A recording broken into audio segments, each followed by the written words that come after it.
ونعوذ بالله من شرور أنفسنا وسيئات أعمالنا من يهده الله فلا مضل له ومن يضلل فلا هادي له أشهد أن لا إله إلا الله وحده لا شريك له وأشهد أن محمدا عبده ورسوله صلى الله عليه وعلى آله وأصحابه والتابعين وتابع التابعين ومن تبعهم بإحسان إلى يوم الدين يا أيها الذين آمنوا اتقوا الله حق تقاته ولا تموتن إلا وأنتم مسلمون إخوتي في الدين أعزني الله إياكم.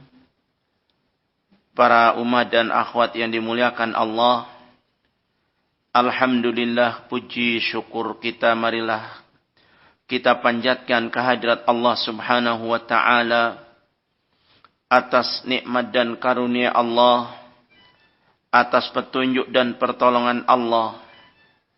Allah Subhanahu wa taala anugerahkan pada kita kesehatan dan keselamatan. Allah berikan pada kita kesempatan juga kemampuan untuk kita duduk bersama dalam majlis ilmu yang mulia ini guna mengambil warisan Nabi sallallahu alaihi wasallam. Ini adalah ibadah yang sangat agung, yang paling agung dari ibadah setelah ibadah yang fardu, dan dijadikan tanda kebaikan oleh Allah bagi hamba adalah ilmu. Beliau bersabda, "Man yuridillah bihi khairan yufaqihu fid din." Barang siapa yang Allah kehendaki hamba itu mendapat kebaikan, Allah jadikan ia faham terhadap agama ini. Ini berlaku baik laki-laki maupun wanita. Siapa yang Allah kehendaki kebaikan baginya, maka Allah akan arahkan ia kepada ilmu. Hidupnya terbimbing dengan ilmu, langkahnya pun menuju majlis ilmu, selalu demikian. Dan tidak ada ruginya orang-orang yang berjalan menuju majlis ilmu. Karena beliau katakan, "Man salaka tariqan yaltamis bihi ilman, sahalallahu bihi tariqan ilal jannah." Barang siapa yang menempuh perjalanan guna untuk belajar, untuk menuntut ilmu, maka Allah mudahkan dengannya jalan menuju surga Allah Subhanahu wa taala. Para ummahat akhwat muslimat yang dimuliakan Allah, Rasulullah sallallahu alaihi wasallam telah menyebutkan dalam hadis yang sahih, "Qad aflaha man aslama wa ruziqa kafafan wa qana'ahu Allah bima atahu." Maksud hadis ini, beliau bersabda dalam hadis yang agung ini, sungguh benar-benar bahagia orang yang Allah Subhanahu wa taala memberinya nikmat Islam. Allah Subhanahu wa taala memberikan rizki yang cukup dan Allah jadikan ia qanaah. Lihatlah perkara yang agung ini, 3 hal kebahagiaan bagi seorang hamba yang Allah berikan padanya. Pertama, ketika ia Allah beri nikmat Islam. Dan ini seperti yang antuna semua rasakan para umat dan akhwat muslimat. Islam ini bukan pemberian orang tua. Islam ini bukan kita dapat dengan sendirinya di dunia. Tapi ini adalah karunia yang besar dari Allah. Nikmat yang mutlak hanya Allah berikan kepada orang yang Allah cinta dari hambanya. Maka semestinya kita jaga nikmat ini. Mungkin di dunia orang banyak mengabaikan nikmat Islam ini karena menganggap sama, dia beragama Islam atau bukan Islam sama. Dianggapnya orang Islam juga tidak kaya, ya. Orang kafir juga sama begitu. Dianggap tidak ada bedanya. Sungguh ini anggapan yang keliru. Maka dikatakan Nabi SAW, Innallaha qasama bainakum akhlaqakum kama qasama bainakum arzaqakum. Innallaha yu'tid dunya man yuhib wa man lam yuhib. Wa la yu'til iman illa man yuhib. Beliau bersabda, yang artinya, sungguh Allah Ta'ala telah membagi rizki di antara kalian. Saya ulangi, Allah membagi akhlak di antara kalian manusia, seperti Allah bagi rizki di antara kalian. Ada yang kaya, ada yang miskin, ada yang tak punya apa-apa bahkan. Begitupun akhlak manusia, tabiat mereka ada yang terpuji, mulia, ada yang biasa, ada yang tercela. Kemudian kata beliau, sungguh Allah telah membagi rizki dunia kepada semua manusia. Yang dicinta ataupun yang tidak dicinta Allah. Semua Allah kasih rizki dunia. Namun, Allah tidak memberi nikmat iman kecuali hanya pada orang yang dicintanya. Sehingga apa yang kita rasakan Islam ini adalah nikmat yang besar dari Allah Subhanahu wa Ta'ala. Dan nanti akan tampak nikmat ini nilainya di akhirat. Disebutkan dalam surat Al-Hijr di ayat yang kedua, Allah Subhanahu wa Ta'ala berfirman, Yawaddul ladzina kafaru law kanu muslimin. Orang-orang kafir sangat-sangat menyesal. Dan mereka berandai-andai, mereka berkata, seandainya dirinya adalah seorang muslim. Dia berangan-angan, andaikan dia adalah seorang muslim. Bagaimana ini terjadi atau kejadiannya? Rasulullah SAW. Beliau Rasulullah SAW menghabarkan bahwa nanti di akhirat, di dalam neraka, ada ketemu orang-orang mukmin, muslim, dengan orang-orang non-muslim. Lalu mereka orang-orang kafir ini berkata kepada muslimin, apa katanya? Ma tuhnuna islamukum. Kenapa tidak bisa menjamin engkau selamat Islammu? Katanya engkau Islam selamat, tapi kenapa engkau sama-sama di neraka? Itu maksudnya. Mereka menghinakan, merendahkan Islam. Karena dianggap percuma kau Islam di dunia. Nyatanya kau di neraka. Mendengar ini Allah murka pada orang-orang kafir. Lalu Allah perintahkan untuk para malaikat Allah Ta'ala mengeluarkan seluruh orang-orang Islam dari neraka. Begitu mereka orang-orang Islam keluar dari api neraka, orang-orang kafir baru mereka lihat. Dan mereka menyesal. Apa kata mereka? Lau kanu muslimin. Duhai seandainya saya dulu Islam, pastilah akan keluar dari api neraka ini. Seperti mereka semua dikeluarkan. Itulah para ummahat muslimat. Kalian syukuri nikmat Allah yang besar ini. Dijadikan sebagai seorang muslim. Dan kedua, Allah beri kita rizki yang cukup. Kemudian yang ketiganya, Allah berikan qanaah. Ini adalah nikmat yang Allah Ta'ala anugerahkan pada hamba yang beriman. Allah mencukupi rizkinya. Allah menjadikannya jiwanya qanaah. Ingat para ummahat muslimat, sifat qanaah ini adalah sifat yang mengantarkan pada kebahagiaan. Baik di dunia maupun di akhirat. Karena manusia itu semua tentunya menginginkan bahagia. Namun kenapa mereka tidak kunjung bahagia? Mereka menilai bahagia adalah dengan harta. Dengan kekayaan yang mereka punya. Tapi cobalah renungkan.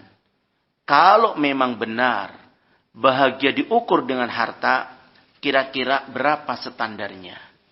Seorang dikatakan bahagia, kira-kira kalau punya harta berapa dia? 1 miliar, 2 miliar, 1 triliun, 2 triliun? Kalau memang itu standarnya, berarti kebahagiaan itu hanya milik orang-orang kaya. Dan ini tentu tidak adil. Allah Azza wa Jalla menciptakan manusia beda-beda rizkinya. Tapi Allah tidak jadikan kebahagiaan itu pada kekayaan itu sendiri.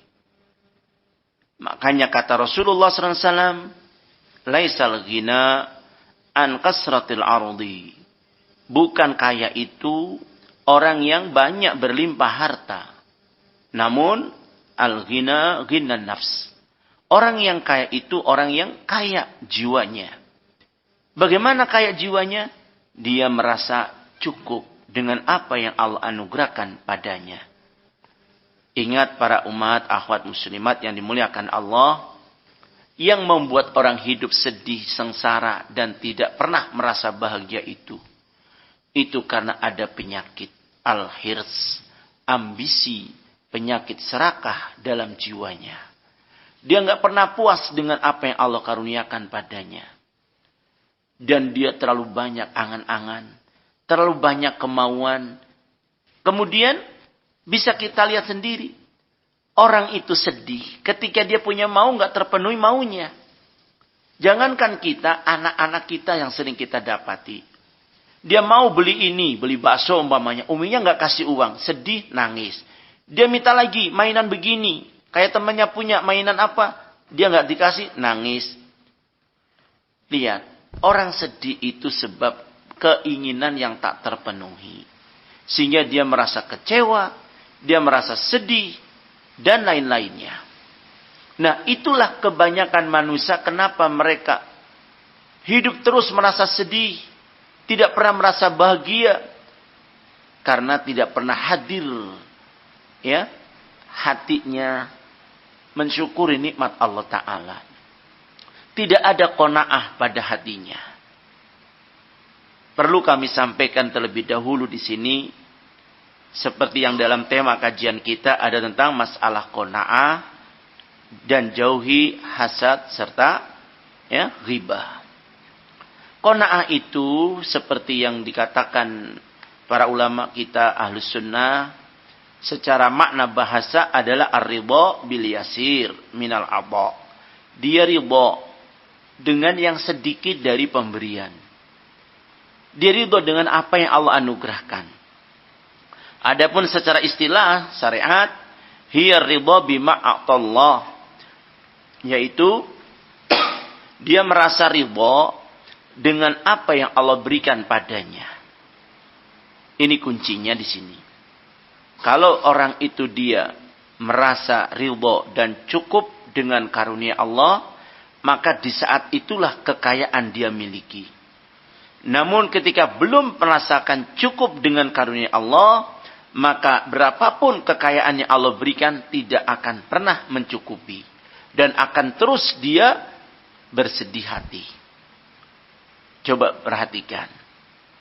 Sehingga sebagaimana diucapkan Imam As-Suyuti bahwa qanaah itu adalah kita ridha dan mencukupkan dengan yang ada dari karunia Allah.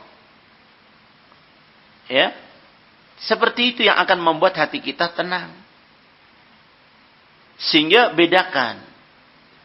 Orang kalau dia itu belum merasa tercukupi, belum merasa cukup di hati, pasti dia akan muncul penyakit yang lain. Satu sisi penyakit bakhil akan muncul di hatinya. Yang kedua penyakit khirs, rakus akan terus mendorongnya untuk mengejar dunia. Dan dia bakhil dengan yang sudah dia terima. Karena merasa belum cukup. Sehingga dia tidak mungkin akan bisa berbagi, bersedekah, berinfak. Tidak mungkin. Bakhil dia. Jangankan untuk orang lain. Untuk dirinya pun kadang rela menyengsarakan dirinya. Sayang mau makan enak. sayang, lebih baik ditabung uangnya. Ditabung, dikumpul, ditabung sampai makan apa adanya. Supaya jadi kaya. Padahal harta yang Allah berikan, yang kau miliki, itu yang kau nikmati.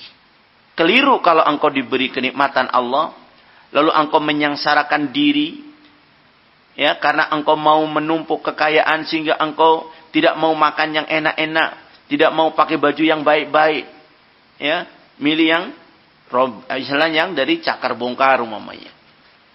Bukan itu. Allah justru senang melihat hambanya itu menunjukkan bekas nikmat Allah yang Allah berikan padanya. Fa amma bi ni'mati rabbika fahaddis. Kalau engkau diberi kemampuan untuk makan yang wajar, ya belilah. Masalah hartamu, ingat, alhaakumut takasur, kalian terlena, terbuai dengan harta dunia sampai kalian berbangga berlomba mencarinya. Sampai kalian itu lengah. Kalian lalai sehingga masuk kubur baru sadar. Padahal kata Nabi, harta ya ibni Adam, wahai anak Adam. Kau selalu mengatakan hartaku ini, hartaku ini, hartaku ini. Padahal hartamu itu tak lebih dari apa yang kau makan. Kemudian hilang jadi kotoran. Pakaian yang kau pakai kemudian usang, itu yang kau punya. Hingga mestinya engkau berpikir. Sebagaimana kata Rasulullah SAW, beliau bertanya kepada mereka para sahabat, manakah yang kau pilih? Hartamu sendirikah harta ahli warismu yang kau sukai? Para sahabat menjawab, ya Rasulullah, tentunya harta kita yang punya yang kita lebih sukai. Harta kita sendiri yang lebih kita sukai. Kata beliau, ingat, hartamu apa yang telah kau infakkan di jalan Allah. Sedangkan yang tersisa itu adalah harta ahli warismu.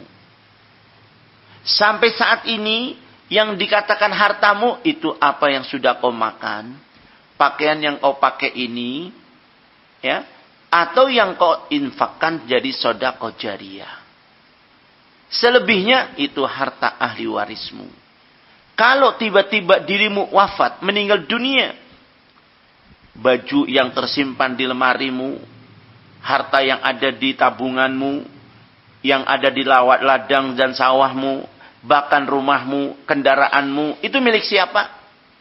Ahli waris. Maka rugi besar orang yang hidup terus mengejar ambisi. Dan ia tidak akan pernah memenuhi ambisinya sehingga dia tersiksa dengan dua kondisinya. Satu, tersiksa karena ambisi belum terpenuhi, kemauan belum tercapai, cita-cita belum tercapai. Sisi lain, dia tersiksa dengan kebakhilannya. Karena bakhil ini akan muncul kekhawatiran, khawatir miskin, khawatir ini, khawatir itu.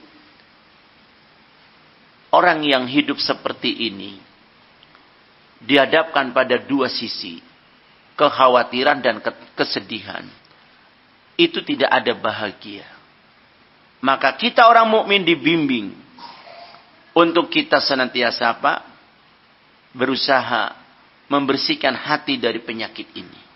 Penyakit bakhil, dan juga kita berlindung jangan sampai kita ada penyakit hirs. Sebab kata Ibnu Qayyim rahimahullah taala, beliau menyebutkan bahwa aslu syarri bani Adam, pangkal keburukan bani Adam itu 3. Pertama, al-kibr, kesombongan. Yang mana iblis dengan sebab sombongnya Allah hinakan dan Allah kutuk dia. Kedua, al-hasad, kedengkian yang ada pada Bani Adam, yaitu Qabil. Karena dia punya hasad, saking hasadnya, dengkinya kepada saudara kandungnya, dia rela tega membunuh saudaranya. Ini hasad. Jeleknya penyakit ini. Dan yang ketiga, hirsa Adam, ambisi yang ada pada Adam. Sudah di surga ketika itu. Bahkan Allah sudah bilang, uskun anta wa zawjukal jannah wa kula minha ragadan haitsu syi'tuma wa la taqraba hadhihi syajarata fatakuna minadh dhalimin. Apa kata Allah? Adam, kau tinggal di surga sudah. Kau makan minum sesukamu di surga bersama istrimu. Namun jangan kau dekat ini pohon. Satu saja yang Allah larang, yang lainnya semua bebas. Nah, itulah iblis melihat celah. Ada celah untuk menggoda Adam.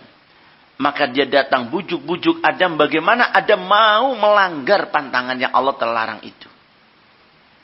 Adam memiliki sifat khirs. Yaitu tabiat kita manusia. Suaminya kokoh, istrinya digoda. Istrinya luntur imannya, tergoyahkan hatinya. Lama-lama pengaruh suami. Suami kalau istri sudah menggodanya, tak tega. Terbawa. Itu, hati-hati. Ya Ibnu Adam, hati-hati kita. Sehingga Adam pun terbujuk dengan rayuan iblis. Dia dekati pohon yang Allah larang. Ya, iblis pintar. Memberi subhat. Terus-terus diberi subhat. Ya Adam, kau tahu kenapa? Allah melarangmu, tidak boleh dekat ini. Kata iblis, Adam, aku ini cuma kasih nasihat. Kalau kau mau, dengar. Aku nasihati kamu ini, kalau kau pengen jadi kekal di surga, ingin terus kau jadi kerajaan surga milikmu ini, dekat itu pohon, itu kuncinya.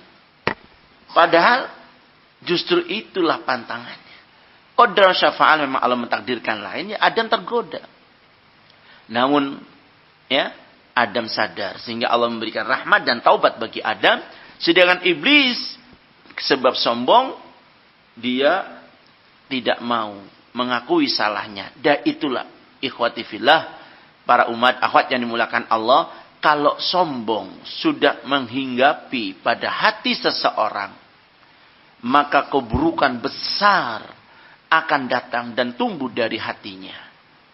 Muncul dari sifat sombong seperti iblis, karena sombongnya dia pun punya sifat hasad kepada Adam.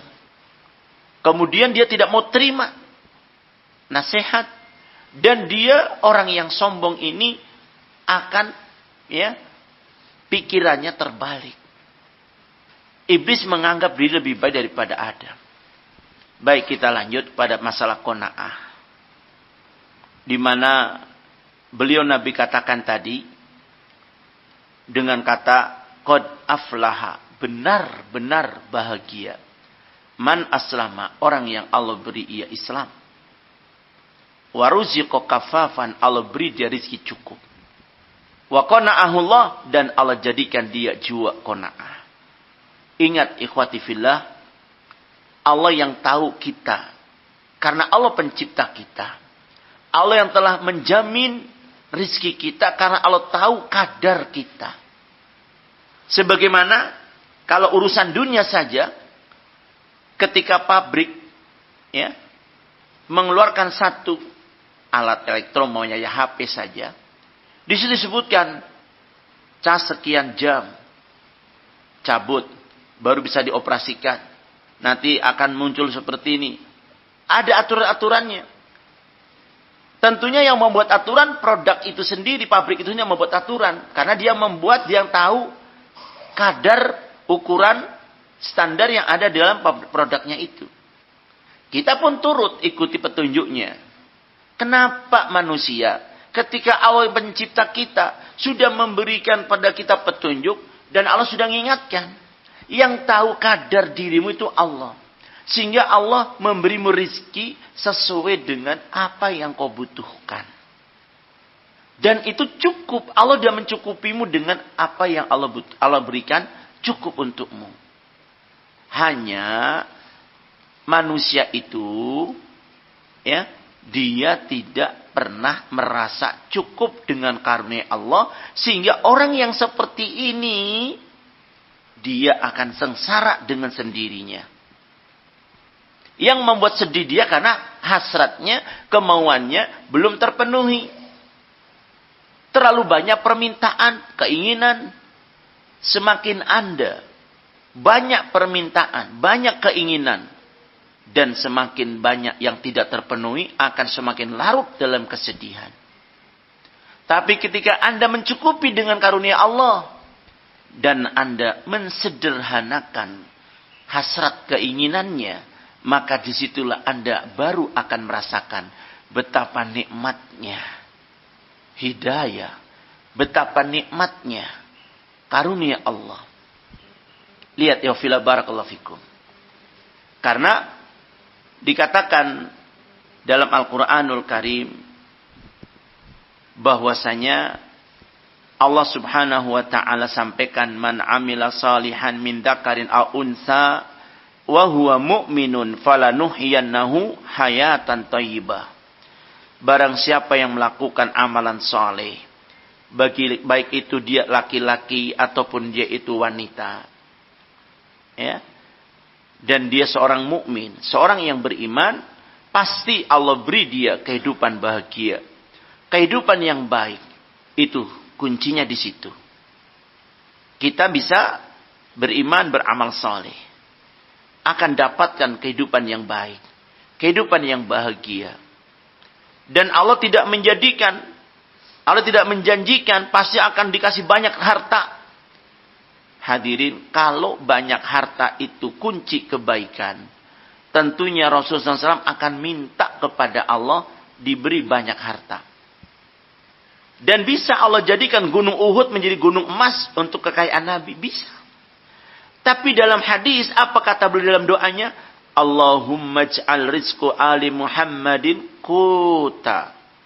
Ya Allah, jadikan rizki keluarga Muhammad SAW secukupnya.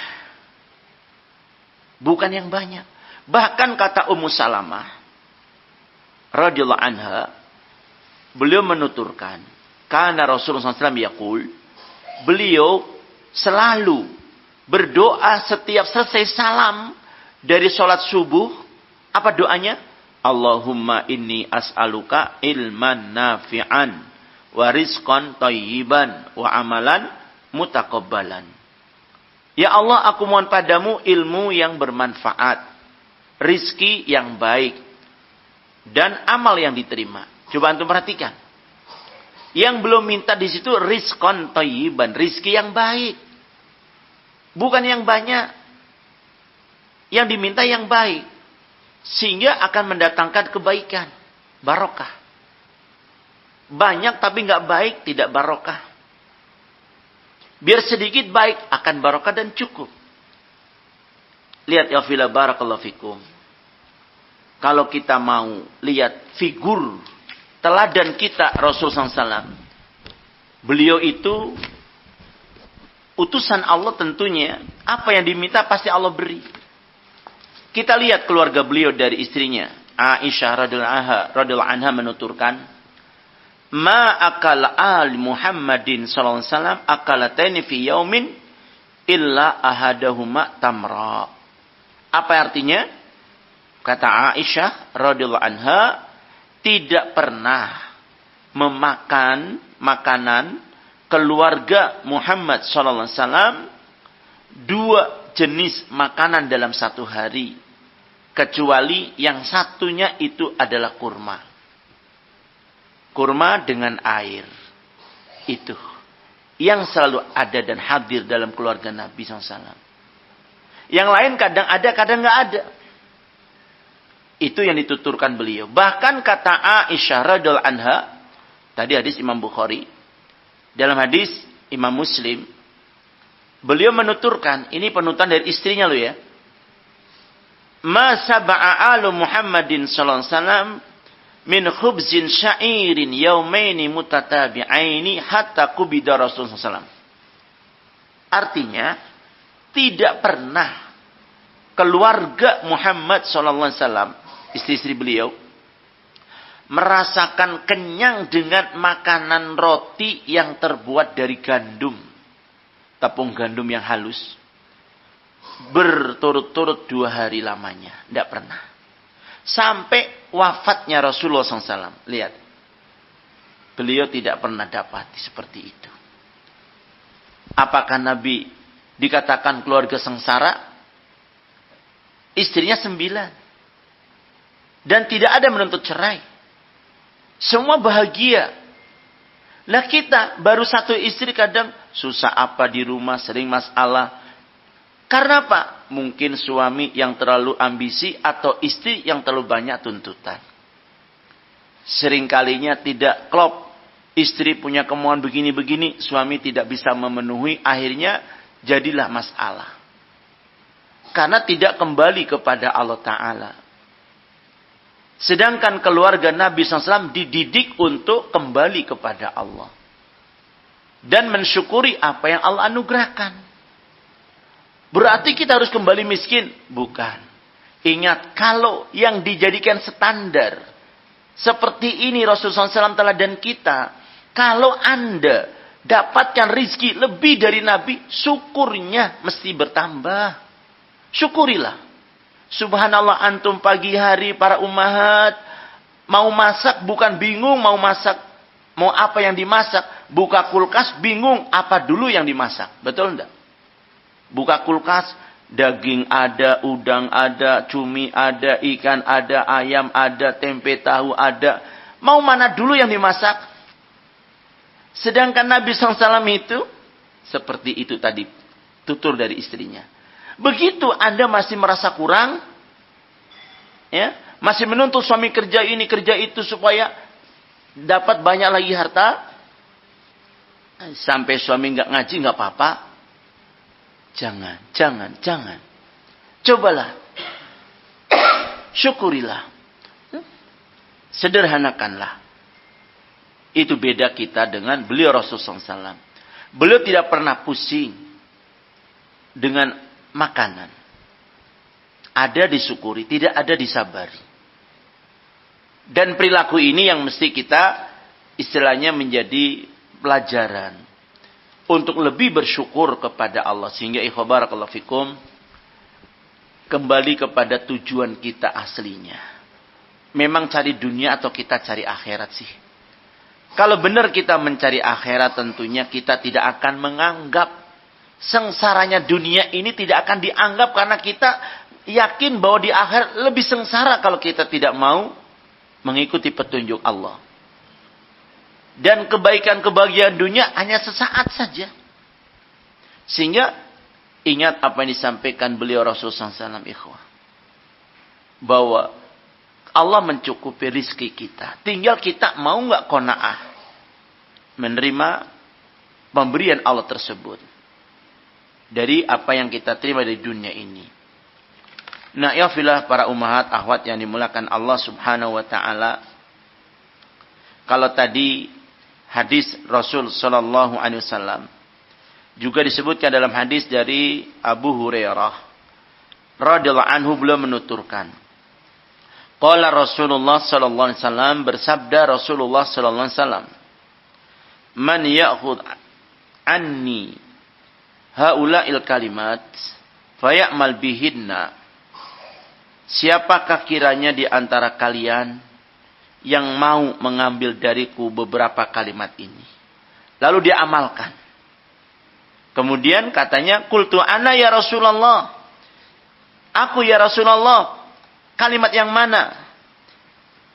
Beliau menyebutkan fa akhadha yadi fa'ud khamsan. Beliau pegang tanganku dan mengulang-ulang. Faqala, dan beliau bersabda, ittaqil maharim takun a'badan nas. Kalian takutlah dari barang yang Allah haramkan, maka engkau akan menjadi orang yang paling ahli ibadah kepada Allah, paling beribadah kepada Allah. Wa arda bima qasamallahu lak. Jadilah engkau ridho dengan pembagian Allah yang Allah berikan bagimu. Takun aghnan nas. Maka engkau akan menjadi manusia paling kaya. Ingat ikhwah, kata beliau, yang dinilai manusia paling kaya itu manusia yang paling merasa cukup dengan karunia Allah. Sehingga dia bisa berbagi, bersedekah, berinfak, berjariah, beramal jariah. Dan dia tidak takut miskin. Contohnya Abu Bakar As-Siddiq, Umar bin Khattab, kemudian Utsman bin Affan, Abdurrahman ibn Auf, dan sederet para sahabat. Mereka itu dalam berinfak tidak tanggung. Karena akhirat yang mereka harapkan. Mereka cukupkan dengan apa yang mereka dapatkan.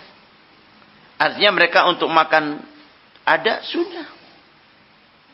Sampai-sampai Utsman ibni Affan radhiyallahu an, ketika masa-masa peceklik Madinah, kemarau panjang dan peceklik, sangat sulit ekonomi. Beliau datangkan 1000 unta dari luar kota dengan muatan full bahan makanan, bahan pokok sembako istilahnya. Pedagang-pedagang datang menawar untuk membeli dengan tawaran harga tinggi. Sampai ada memberi tawaran keuntungan 100% sampai 200%. Tidak dihiraukan. Kata beliau, aku akan jual dengan harga yang lebih dari itu. Mereka penasaran. Siapa yang berani harga lipat-lipat kali lipat? Katanya, aku beli. Aku jual dengan harga 700 kali lipat yang kau tawarkan. Siapa yang beli? Ditarik. Sampai di Madinah, dibagi-bagikan kepada fakir miskin. Mereka tercengang. Ditawar dengan harga tinggi tidak dikasih, malah dibagi gratis. Kata beliau, karena Allah telah membelinya dengan 700 kali lipat kebaikan. Dia sampaikan, apa yang Allah sampaikan dalam Al-Quran? Masalul ladina yunfikuna fi sabilillah. Kama sali'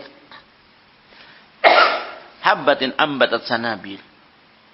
Permisalan orang yang berinfak di jalan Allah, seperti orang tanam 1 biji. Lalu tumbuh dari biji 1 itu 7 tangkai. Yang dari tiap-tiap tangkai keluar 100 biji. Itu gambaran.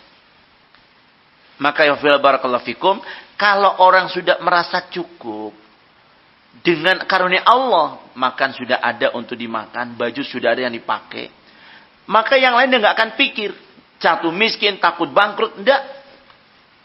Dan karena yakin Allah jamin, kata Rasulullah SAW, mana qasamalu abdin bisadaqatin. Tidak akan berkurang harta orang yang digunakan sedekah. Hanya di sini kepada para umat akhwat, ya, yang perlu kita ingat, terkadang seorang itu semangat bersedekah, tapi sisi lain harus diperhatikan. Allah ingatkan dalam Al-Quran, ya ayyuhalladzina amanu la tubtilu sadaqatikum bil manni wal adha. Wahai orang yang beriman, jangan sampai kalian membatalkan sedekah kalian itu yang besar pahalanya dengan engkau mengungkit-ungkit pemberian atau engkau menyakiti orang yang kau beri. Bagaimana terjadi ini? Bisa saja terjadi.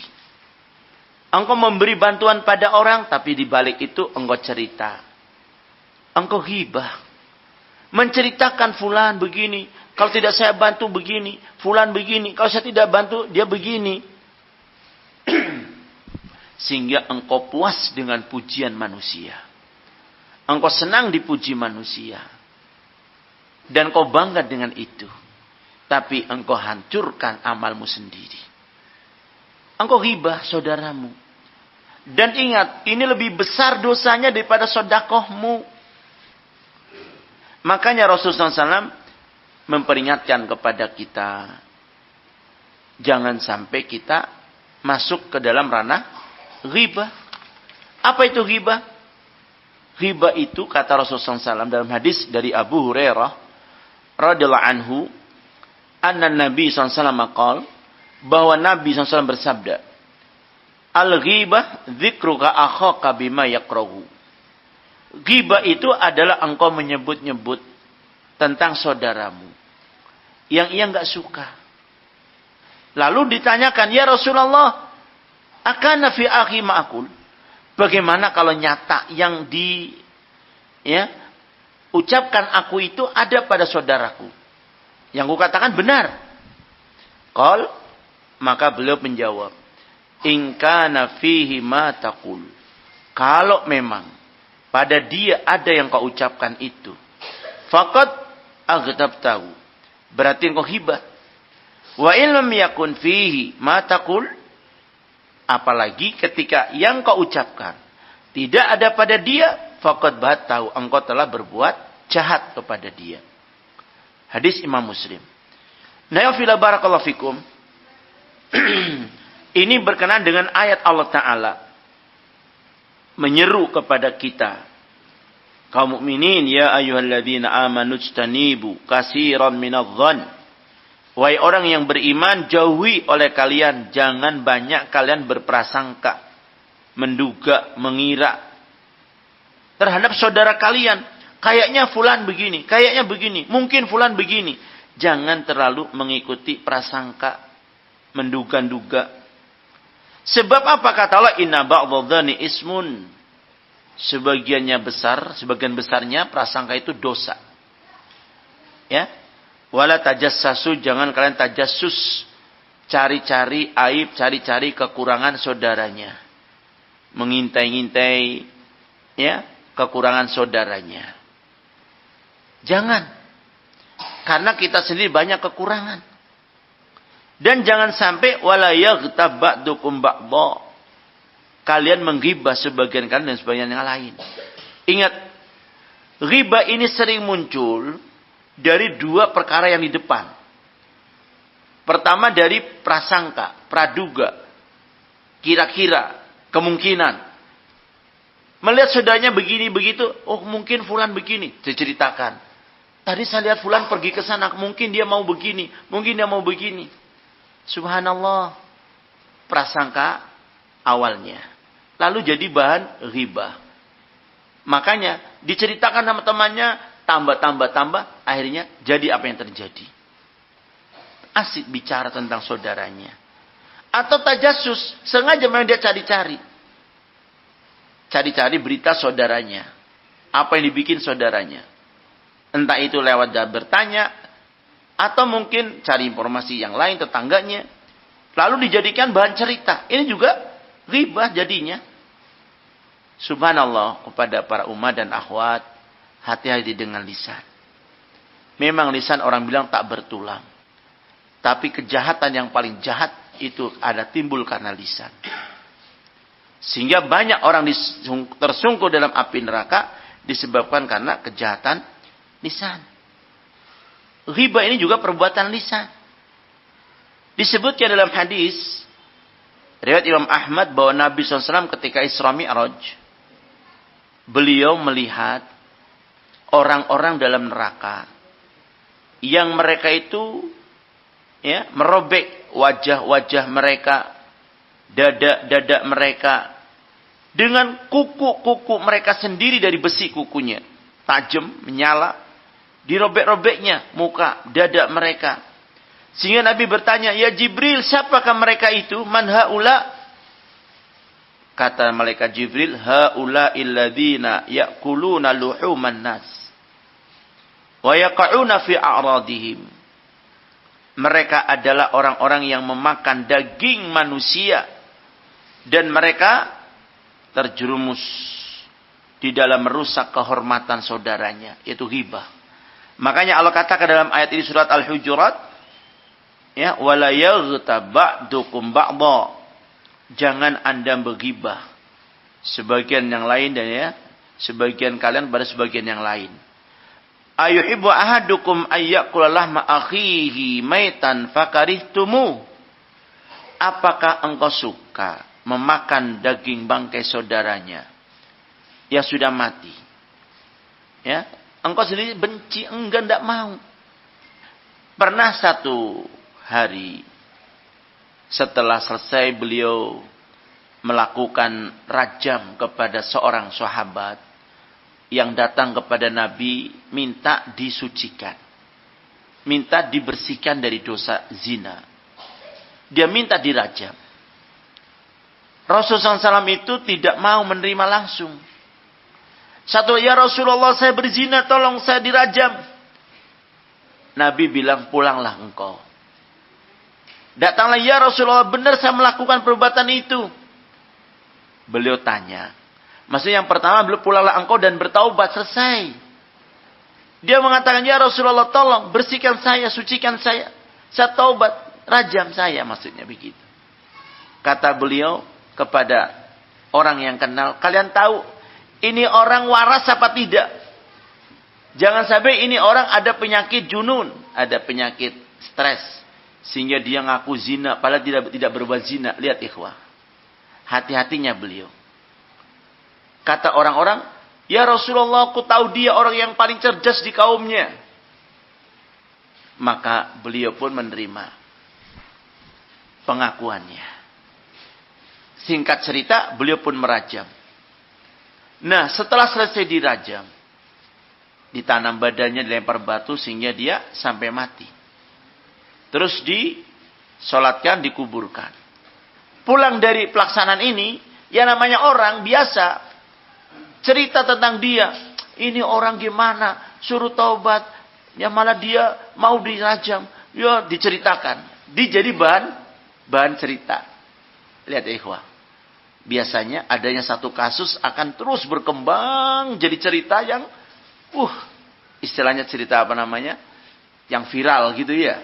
Orang bercerita dalam satu kasus, orang berbuat kasus ini terus cebar beritanya. Nah, ketika orang ini terdengar omongan mereka menceritakan orang yang dirajam tadi, Rasulullah SAW dengar. Pas beliau melewati lembah, di situ ada keledai yang mati. Beliau berhenti. Kata beliau, "Aina fulan?" Mana fulan yang tadi bicara? Menceritakan orang yang dirajam. Jadi menghibai orang yang dirajam. Kata beliau, "Mana fulan tadi yang bicara?" "Saya Rasulullah." "Turun kalian ke lembah itu. Makan itu daging bangkai yang mati. Bangkai yang busuk itu. Keledai yang sudah busuk itu. Makan dagingnya." Kata, "Ya Rasulullah, bagaimana? Itu sudah busuk. Nggak mungkin kita tega makannya. Sungguh yang kalian ucapkan lebih jelek, lebih busuk dari busuknya daging bangkai itu. Kalian telah menceritakan saudara kalian. Kalian telah tega memakan bangkai saudara kalian sendiri." Tobat orang ini. Itu peringatan dari Rasulullah SAW tentang masalah ghibah. Hati-hati ya ikhwah. Maka kepada para akhwat ummahat, perhatikanlah. Kalian diberi oleh Allah Ta'ala anugerah luar biasa. Pertama, hidayah. Dijadikan ahlus sunnah. Menjadi wanita salihah, mukminah, muslimah. Kedua, Allah kasih kalian suami. Atau seorang ayah. Juga mengenal ilmu. Mengenal sunnah. Kemudian ketiga, Allah beri antum anugerah rizki. Kemudahan rizki. Subhanallah ya fila barakallahu fikum. Kalau dibandingkan dengan Rasulullah SAW, amat sangat jauh rizki yang Allah berikan pada kita. Lihat penuturan istri beliau tadi. Aisyah radhiyallahu anha. Istri beliau menuturkan bahwa tidak pernah 2 hari berturut-turut kami makan roti dari gandum yang halus. Dan menuturkan yang didapati selalu dalam 1 harinya nggak lepas dari tamar kurma. Misalnya kurma dan air. Bahkan pernah Nabi SAW datang dari sholat subuh dari masjid pulang, tanya istrinya, "Wahai istriku, adakah di rumah untuk kita sarapan?" "Tidak ada ya Rasulullah." "Kalau begitu aku puasa." Tidak nuntut. Atau pernah juga beliau datang di rumah, jamnya makan, dihidangkan makanan. Istrinya hanya menghidangkan roti dengan cuka. Beliau puji. Ya, sebaik-baik lauk adalah khol, cuka. Beliau nggak pernah mencaci, "Kok kasih begini?" Artinya beliau kalau nggak suka bukan begitu. Beliau Masya Allah menerima apa yang ada, karunia Allah yang diberikan. Sehingga 1 hari pernah Umar bin Khattab langsung mendapati beliau. Masuk ke kamar beliau. Kata Umar bin Khattab, "Dakhaltu ala Rasulullah SAW. Wa huwa fi matja'in. Ala khasirin." Aku masuk menemui beliau di kamar. Di mana beliau baring di kamar itu. Di masjid sampingnya. Kemudian beliau tiduran di atas tikar. Qad asar fi janbihi, yang mana tikar yang beliau pakai itu membekas, bekas anyamannya di pinggang, punggung, yang tidur miring beliau membekas di bagian lengan, pinggang begitu. Karena pakaian beliau pakai ya tidak menutupi semua. Jadi ada bekas tikar di pipinya. Apa kata Umar bin Khattab ketika mendapat yang seperti itu? Tidur dan ada bekas dari kayak tikarnya yang dipakainya. Fanadartu bibasari fi khazanatihi. Aku pun coba lihat kas atau lemari rak yang ada di rumah beliau. Ternyata faida ana biqabladati min sa'irin. Aku tidak dapati di rumah beliau kecuali hanya satu tangkupan tangan ini gandum yang tersisa. Satu tangkupan tangan segegem itu, satu genggam gandum saja yang ada di rumah beliau. Ya. Kulihat sisi lain. Tidak ada yang digantung. Tidak ada yang tersimpan. Sehingga kata Umar bin Khattab, ya Nabi Allah, ya, ketika melihat keadaan seperti itu, Umar bin Khattab bercucuran air mata.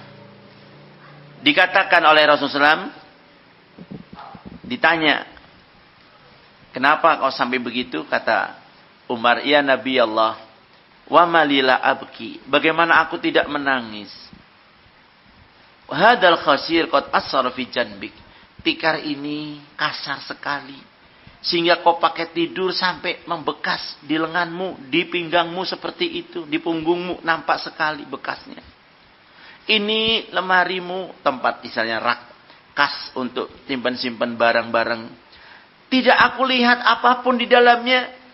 Kecuali seperti aku lihat hanya segenggam gandum saja yang ada tersimpan dan mangkok istilahnya satu. Engkau ya Rasulullah, engkau utusan Allah. Engkau adalah kekasihnya. Ini seperti ini keadaanmu. Sedih. Iba Umar bin Khattab radhiyallahu anhu. Maka beliau pun berkata, ya Ibnul Khattab, ala tardo antakuna lana akhirah walahumud dunya. Karena Umar bin Khattab membandingkan, ya Rasulullah, engkau ini utusan Allah, kekasihnya. Engkau seperti ini, sedangkan Kaisar Romawi Persia, Kisra Persia, Kaisar Romawi, hidup dengan gemerlap dunia, dengan buah-buahan yang serba ada, dengan segala kenikmatannya ada. Ya, kata beliau kepada beliau Rasulullah SAW. Maka dijawab oleh Nabi, ya Ibnul Khattab, ala tardo. Wahai Umar Ibn Khattab radhiyallahu anhu, tidakkah engkau ridha antakuna lana akhirah? Allah berikan untuk kita akhirat, walahumud dunya, dan bagi mereka dunia. Qultu, kata Umar bin Khattab, bala, baiklah ya Rasulullah. Lihat ikhwah barakallahu fikum. Kesederhanaan yang beliau pilih dan beliau mencukupkan dengan karunia Allah, sehingga ketika ada rizki beliau berbagi. Satu hari beliau dapatkan hadiah makanan. Dia panggil, ya Aisyah, tolong bagikan ini kepada tetangga-tetangga, ya, masyarakat sekitar maksudnya. Sisakan secukupnya buat kita. Dibagi oleh Aisyah makanan yang beliau terima. Tinggal sisa sedikit, ditanya, ya Aisyah bagaimana? Sudah ya Rasulullah, sudah aku bagikan makanan tadi semua. Tinggal sisa sedikit ini buat engkau dan aku ya Rasulullah SAW. Habis sudah semuanya. Sisa ini. Kata beliau, ya Aisyah, justru yang kau bagikan itulah yang kita punya, yang kita simpen nanti di akhirat kita dapatin lagi. Yang ini yang kita makan ini habis. Faham maksudnya? Pendidikan beliau kepada istrinya. Jadi diajar untuk sederhana. Untuk kembali ke akhirat. Nah kalau kita apa? Sudah silakan sempuasnya dulu, nanti kalau sisa, apa kata suami? Istriku, daripada dibuang nggak habis atau basi, kasih aja tetangga. Sudah lewat waktu, sudah malam, sudah mau basi, daripada basi, bagi ke tetangga. Sedangkan Nabi, apa kata Nabi tadi? Ya Aisyah, bagikan dulu. Sisakan sedikit buat kita. Dibagi. Selesai dibagi, kata Aisyah, ya Rasulullah sudah aku bagikan semua habis. Tinggal sisa ini. Apa kata beliau, ya Aisyah? Yang kau bagikan itu telah milik kita. Itu yang akan kita dapatkan lagi. Yang ini habis kita makan. Dan Allah sudah katakan dalam Al-Quran, وَمَا تُنْفِقُوا مِنْ خَيْرٍ تَجِدُوهُ عِنْدَ اللَّهِ. Apapun yang engkau berikan dari kebaikan di jalan Allah, akan kembali kau dapatkan di sisi Allah. Sehingga para umat dan akhwat yang dimuliakan Allah, kalau Allah memberi kepada keluarga kita, lewat suami atau lewat usahamu, kemudahan, kemampuan untuk bersedekah, berinfak, untuk berta'awun dalam perkara kebaikan, rahasiakan kebaikanmu, simpan rahasiamu, berharaplah diterima sedekahmu. Jangan pernah merasa aku berjasa, kalau aku tidak begini, akan begini. Kalau tidak saya begini, begini jadinya. Jangan pernah. Semua sudah Allah atur. Yang kuasa Allah. Kalau engkau diberi kesempatan memberikan satu kebaikan, simpan dan rahasiakan. Semoga itu menjadi keselamatan buat kita. Ingat, bukan banyaknya yang dinilai Allah. Dan engkau tidak perlu membanggakan jasamu. Karena sungguh kau tak bisa bikin apa-apa. Kecuali karena Allah yang memberikan sebab itu semua. Sehingga, ya, sebisa mungkin. Kita tidak tahu mana yang diterima oleh Allah Ta'ala. Apalagi engkau sudah memberi kepada seseorang bantuan, lalu engkau ceritakan pada orang lain. Contohnya, yang gampang maunya. Ada orang datang meminta keperluan kepada Anda. Anda kasih pinjaman. Hanya gara-gara terlambat diceritakan, fulan ini nggak tahu diri, datang minta pinjaman tak kasih, sudah waktunya membalikan nggak dikembalikan, diceritakan, orang jadi sakit hati. Atau kita mengungkit pemberian kita buat utang, pemberian yang lain. Ingat, jangan sampai engkau menggibahi saudaramu, menyakiti saudaramu. Begitupun ketika ada saudaramu terima kebaikan, jangan ada hasad di hatimu. Dengki kepadanya, jangan. Engkau ingin saudaramu tidak dapati kebaikan itu. Kalau bisa pindah, hilang. Jangan. Justru ketika engkau lihat ada saudara bisa berbuat satu kebaikan, tumbuhkan pada dirimu. Ya harapan, ya Allah, berilah aku kemampuan agar bisa berinfak, bersedekah seperti fulan. Jangan engkau bersuudzon, fulan cari muka aja, paling dia berikan itu supaya ini, paling dia bantu ini supaya begini, paling dia ta'awun biar begini. Lah engkau suudzon. Jangan. Jangan. Kita nggak tahu hati orang. Jaga keikhlasan. Sungguh kita tidak tahu amal mana yang bisa menyelamatkan kita dari azab neraka. Kata Rasulullah SAW, ya, beliau sampaikan, nanti di hari kiamat, inna ahadukum ma minkum min ahadin illa sayukallimuhu rabbuhu. Tidak seorang pun di antara kalian pasti akan langsung nanti Allah ajak bicara dari kiamat. Walaysa bainahu wa bainahu turjuman. Tidak ada antara dia dengan Allah itu perantara, penterjemah atau juru bicara. Tidak ada. Langsung Allah ajak bicara dengan dia. Fayangdur aimana, dilihat sebelah kanannya. Fala yara ila syai'un ma qaddama. Ia tidak lihat kecuali kebaikan yang dulu dia lakukan. Fayangdur ash'ama, dilihat sebelah kirinya. Fala yara ila syai'un ma qaddama. Dia tidak lihat kecuali keburukan pula yang pernah dilakukan. Wayangduru baina yadayhi tilqa'a wajhin nar. Ketika ia lihat ke depan, ternyata di muka dia sudah neraka menyala. Luar biasa. Besar, luas, dan ya, panasnya luar biasa mengerikan. Sehingga beliau katakan, manistata'a minkum ayyaqya wajhahu anin nar falyaf'al. Siapa yang sanggup di antara kalian menyelamatkan diri dari siksa neraka yang seperti itu ngerinya, Lakukanlah. Sedekahlah. Walaupun hanya separuh kurma yang kau bisa. Umpama, ya, kita lagi buka puasa, Ramadan bisa ada kurma. Kita lagi mau makan, ada ikhwah kita datang, ada saudara kita samping kita. Jangan pelit, jangan bakhil, jangan kau aja. Kurma itu dibagi dua. Saudaranya separuh, dia separuh. Jangan kita, cuman satu saja kurang. Jangan begitu ya ikhwah.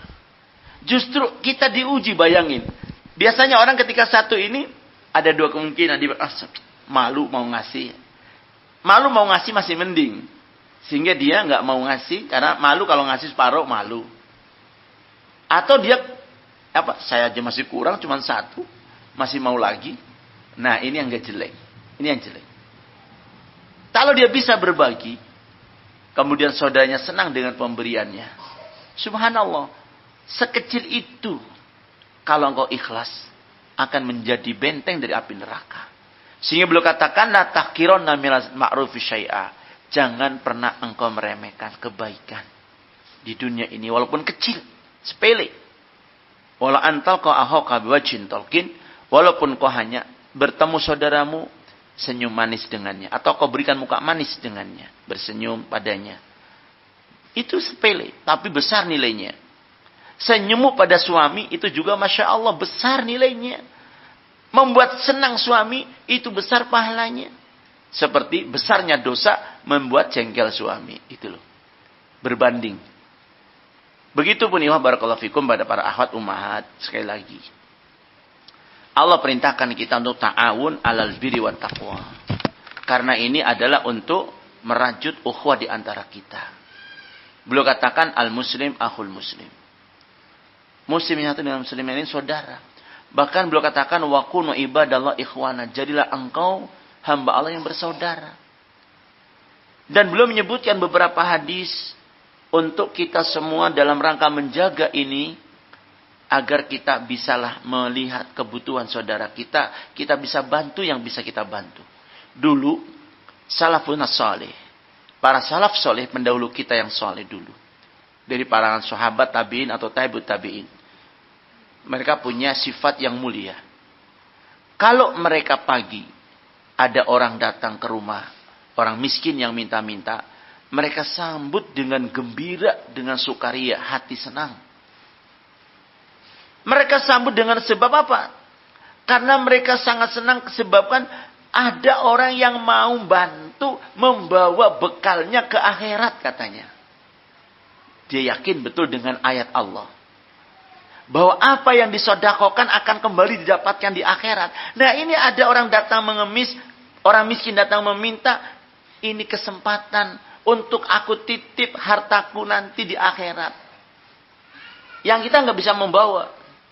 Ini dalam pandangan mereka menganggap bahwa orang-orang miskin itu yang datang atau yang dia mau menerima sedekah itu ibarat orang yang bisa dititipin membawa bekal kita. Yang akan kita dapatkan di akhirat. Ya ikhwah coba renungkan. Kalau umpamanya posisi kita di seberang danau saja Madinah sana. Kita mau nyeberang ke Sorwako sini umpamanya. Kita punya belanjaan banyak atau kita barang kita ada di seberang banyak. Ada orang bilang, "Bapak mari saya bawa bantu." Atau misalnya bantu pikul, atau saya membantu antar. Apa kata kita? Terima kasih. Syukur karena apa? Ringan kita bebannya. Kita nggak bisa pikul sendiri. Ada orang yang bantu. Itu kita senang dalam urusan dunia. Tapi kadang kita lupa. Untuk kita ke akhirat. Mana bisa kita membawa harta kita. Kita mati aja nggak ada yang bisa kita bawa. Jalan nggak bisa. Mandi nggak bisa dimandiin. Jalan diantar ke kuburnya. Ya. Saudara kita masih baik. Kita masih dibungkus mori. Nah kalau kita berpikir seperti para sahabat, para tabi'in dulu, senang mereka bersedekah karena apa? Itu adalah titip tolong ibaratnya, tolong ini nanti bawakan ke surga ya, tolong bawakan ke akhirat ya, ibaratnya seperti itu. Sehingga mereka tidak menceritakan kepada orang simpanannya untuk akhirat. Kalau bisa dia sembunyikan, kan dia tahu. Yang akan menjadi selamat itu kalau kita bersedekah kita rahasiakan. Sampai tangan kanan memberi, tangan kiri nggak tahu. Jangan sampai kemudian muncul dari penyakit yang lain. Ikhwah barakallahu fikum, mungkin sampai di sini dulu karena ya sudah menjelang maghrib. Yang penting buat kita yaitu masalah amanah dan yang lainnya. Barakallahu fikum, subhanakallah bihamdika, asyhadu an la ilaha illa anta astaghfiruka wa atubu ilaik. Wassalamualaikum warahmatullahi wabarakatuh.